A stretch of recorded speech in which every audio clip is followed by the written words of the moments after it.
বাংলাদেশের সংস্কার প্রক্রিয়ায় আমাদের একটি উচ্চকক্ষ প্রয়োজন। আমাদের জাতীয় সংসদটাকে দুই ভাগে ভাগ করতে হবে, ভোটের অনুপাতে উচ্চকক্ষ নির্ধারণ করতে হবে, যাতে করে একটি জবাবদিহিমূলক ক্ষমতার ভারসাম্য আমরা নিশ্চিত করতে পারি। সেই উচ্চকক্ষের সংসদে সেই ভোটের অনুপাতে উচ্চকক্ষে এখনো ঐক্যমত হয়নি, জুলাই সনদ এখনো আটকে রয়েছে। আমরা বলতে চাই, জুলাই সনদের মাধ্যমে আমরা এই 5ই আগস্টকে সর্বদলীয়ভাবে সেলিব্রেট করতে চাই, উদযাপন করতে চাই। তাই যারা নিজেদের দলীয় স্বার্থ এখনো এই জুলাই সনদে ঐক্যমত হয়নি, তাদের প্রতি আমাদের সাদর আহ্বান থাকবে, জনগণের স্বার্থে, দেশের স্বার্থে আপনারা ঐক্যমত পোষণ করুন। কারণ সংস্কারের জন্যই, পরিবর্তিত বাংলাদেশের জন্যই মানুষ রাজপথে নেমে এসেছিল, মানুষ জীবন দিয়েছিল।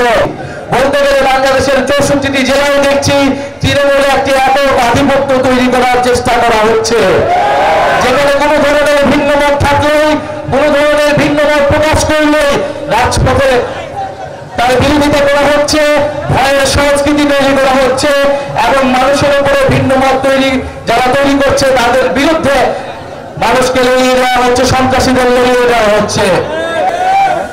অনেকে বলে বিভিন্নভাবে আমাদের বিরুদ্ধে প্রোপাগান্ডা করার চেষ্টা করা হচ্ছে, আমরা নাকি নির্বাচন বানচালের চেষ্টা করছি, আমরা নাকি নির্বাচন পিছিয়ে দেওয়ার চেষ্টা করছি। আর এই গণ-অভ্যুত্থান না হলে আপনারা নির্বাচনের স্বপ্নই দেখতে পারতেন না। এই গণ-অভ্যুত্থান না হলে, যদি গোটা সংস্কার আন্দোলন থেকে আমরা এটাকে গণ-অভ্যুত্থানের দিকে না নিয়ে যেতাম, সরকার পতনের দিকে না নিয়ে যেতাম, তাহলে এই শেখ হাসিনা সরকারের অধীনে আপনারা আরো 4 বছর অপেক্ষা করতে। ফলে নির্বাচন আপনাদের থেকে আমরা বেশি চাই। আমরা সংস্কার চাই, বিচার চাই এবং নির্বাচন চাই এবং সর্বোপরি মানুষের ভাগ্যের পরিবর্তন চাই। ওয়ালটন এখন দেশের সীমানা পেরিয়ে পৌঁছে গিয়েছে 50টিরও বেশি দেশে। ওয়ালটন, ঘরে ঘরে, বিশ্বজুড়ে।